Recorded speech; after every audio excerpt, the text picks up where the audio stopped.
네, 안녕하세요.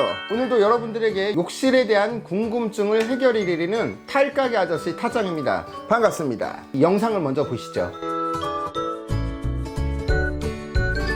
여러분들 집에 욕조를 뜯고 타일을 땜빵을 했는데 이런 상황이 나오면 굉장히 당황하시잖아요. 자, 지금 이 집에 대한 문제점과 해결 방법에 대해서 오늘은 알려드리도록 하겠습니다.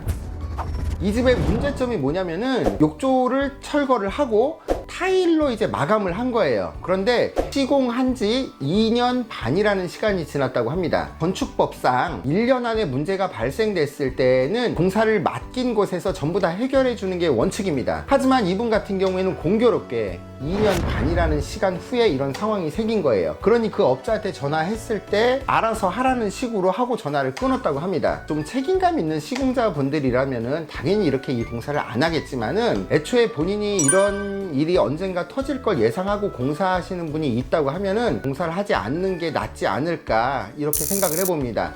남의 집을 우리가 연습 삼아 공사하면은 안 되잖아요. 돈을 받고 공사를 한다는 거는 내 집처럼 완벽하게 일을 해줘야 될 의무가 있다고 생각을 하는데 좀 너무 안일하게 공사를 하지 않았나 싶어서 한편으로는 좀 마음이 좀 씁쓸합니다. 지금 이 소비자 같은 경우에는 타일 줄눈 사이에서 하얀 물이 자꾸 배 나오는 거예요. 그래서 타일을 한 장을 뜯었더니 지금 보이시는 것처럼 하얀 이 본드물이 쫙 하고 쏟아져 나온 상황입니다. 이게 불행인지 다행인지 모르겠지만은 제가 이제 몇 마디 전화해서 여쭤보니까 다행히 아래층에서 물 샌다고 뛰어 올라오진 않았다고 합니다. 만약에 아래층에서 뛰어 올라왔다면은 아랫집에 이것도 다 해결해야 되는 독박을 쓸 수가 있었는데 그나마 불행 중 다행이라고 생각합니다. 현재 이 집 같은 경우에는 제 개인적인 판단에는 방수가 굉장히 잘 된 집이에요. 왜냐면 아래층에 물이 안 새고 타일을 뜯었을 때 그 물이 밖으로 튀어나왔다는 얘기는 방수는 그나마 잘 돼 있는 집이라고 생각하셔도 되고, 이분 같은 경우는 굉장히 난감해서 저한테 연락을 주셨는데 마침 제가 장사하는 가게와 거리가 그렇게 멀지 않은 곳입니다. 그래서 제가 좀 도움을 줄 수 있었어요. 타일 시공자 이제 지인한테 해가지고 연결을 시켜줘서 이제 해결할 수 있도록 연결을 시켰는데, 제가 다음번 영상에는 구독자분께서 현장에서 시공하고 마무리되는 영상을 찍어서 보내주기로 했으니까 그 영상으로 어떻게 해결을 했는지 그건 제가 따로 올려드리도록 하고요. 이거에 대한 해결 방법은 이렇습니다. 타일이 2장이 떨어졌는데 이것만 뜯는다고 해결되는 게 아니에요.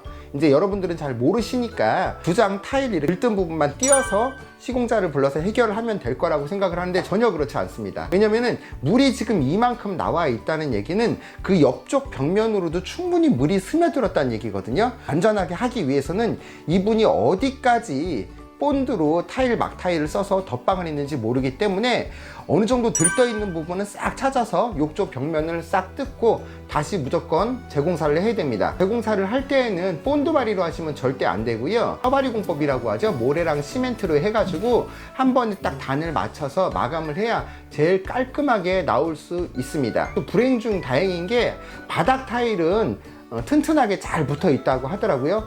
만약에 지금 이런 경우는 원래 바닥까지 물이 스며들어서 바닥 타일까지 들뜰 경우가 상당히 많은데, 다행히 바닥 타일은 튼튼하게 잘 붙어 있는 상황이기 때문에 현장에서 제가 이제 시공자를 연결해서 벽을 싹 철거를 하고 비슷한 타일로 마감을 해가지고 해결하는 방식으로 제가 연결을 해드렸습니다. 여러분들이 공사를 의뢰를 하실 때에는 요즘에는 좀 많이 알아봐야 돼요. 그냥 주변에서 아는 사람 뭐 이렇게 대충 한다기보다는 이제 제 영상도 있고 다른 유튜버들도 영상을 많이 찍어서 올려놓은 게 있는데, 충분히 숙지를 하신 다음에 공사 의뢰를 하시면은 아무래도 좀 지식이 있는 상태에서 의뢰를 하시면 당하지 않을 수 있다. 이제 이렇게 보시면 돼요. 좋은 인테리어 업체분들도 많이 있고 잘하시는 분들도 굉장히 많지만, 지금 이런 우리 구독자분처럼 당하고 나서 저한테 오시는 분들이 생각보다 굉장히 많더라고요. 그분들에게 어떻게 도움을 드릴 수 있을까 생각하다가 유튜브 영상에 시작하게 된 동기도 약간 거기에 포함이 되어 있습니다. 자, 오늘 영상은 여기서 마무리하도록 하겠습니다. 지금까지 타일가게 아저씨 타짱이었습니다. 감사합니다.